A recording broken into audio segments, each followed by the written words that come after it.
మనకు జంతు కణజాలాల్లో ఉపకళ కణజాలం నుంచి చూద్దాము. ఈ ఉపకళ కణజాలం మళ్ళీ మనకు సరళ ఉపకళ, సంయుక్త ఉపకళ లేదా స్థరిత ఉపకళ, ఆ తర్వాత మిథ్యాస్థరిత ఉపకళ అనే విధంగా డివైడ్ అయింది. ఇక్కడ మనం చూసినట్టయితే ఎలా దేన్ని బేస్ చేసుకుని డివైడ్ చేశారంటే కణాల యొక్క ఆకారాన్ని బట్టి ఇవి 3 రకాలుగా విభజించారు. ఇక్కడ మనకు సరళ ఉపకళను మళ్ళీ 3 రకాలుగా విభజించారు. సరళ శల్కల ఉపకళ, సరళ ఘనాకార ఉపకళ, సరళ స్తంభాకార ఉపకళ అనమాట.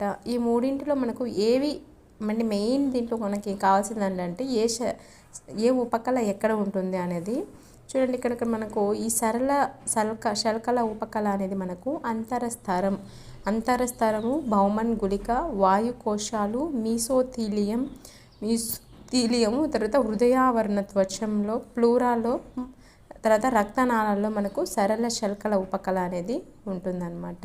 నెక్స్ట్ సరళ ఘనాకార ఉపకళ ఎక్కడ ఉంటుంది అంటే మనకు జనన ఉపకళ, నెఫ్రాన్లోని సమీపాగ్ర సంవలిత నాళము, నెఫ్రాన్లోని దూరాస్థ సంవలిత నాళాలలో మనకు ఘనాకార సరళ ఉపకళ అనేది ఉంటుంది. నెక్స్ట్ సరళ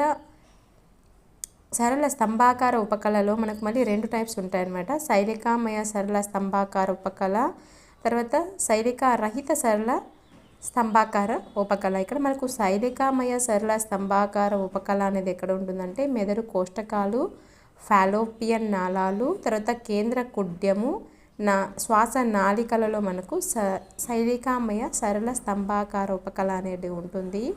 ఆ తర్వాత శైలిక రహిత సరళ స్తంభాకార ఉపకళ అనేది మనకు జీర్ణాశయము, పేగు యొక్క జీర్ణాశయము మరియు పేగులు మనకు శైలిక రహిత సరళ స్తంభాకార ఉపకళ అనేది మనకు కనిపిస్తుంది అనమాట. వీటిలో మనం మెయిన్గా గుర్తుపెట్టుకోవాల్సింది ఏంటి అంటే ఎగ్జాంపుల్స్ అనమాట, ఏ ఉపకళ అనేది ఎక్కడ ఉంటుంది అనేది. ఆ తర్వాత మనం ఇక్కడ తీసుకున్నట్లయితే సంయుక్త ఉపకళ. ఈ సంయుక్త ఉపకళని మనం ఇంకొక పేరు వచ్చేసి స్థరిత ఉపకళ అని కూడా అంటారు. సంయుక్త ఉపకళని ఇంకొక పేరు వచ్చేసి స్థరిత ఉపకళ. ఈ స్థరిత ఉపకళ మనం తీసుకున్నట్టయితే దీంట్లో కణాలు వచ్చేసి మనకు చూడండి స్థరిత ఉపకళ. ఈ స్థరిత ఉపకళలో మనకేంటంటే కణాలు ఎక్కువ స్థరాలను కలిగి ఉంటాయి, ఒకే స్థరంలో అమరి ఉండవు, ఎక్కువ కణ స్థరాలు అనేటివి ఉంటాయి. సో వీటిలో కూడా మనకు స్థరిత కెరాటిన్ సహిత శల్కల ఉపకళ పొడిగా ఉండే చర్మపు కెరాటిన్ సహిత శల్కల అనేది చర్మంపు పై పొరల్లో కనిపిస్తుంది అన్నమాట.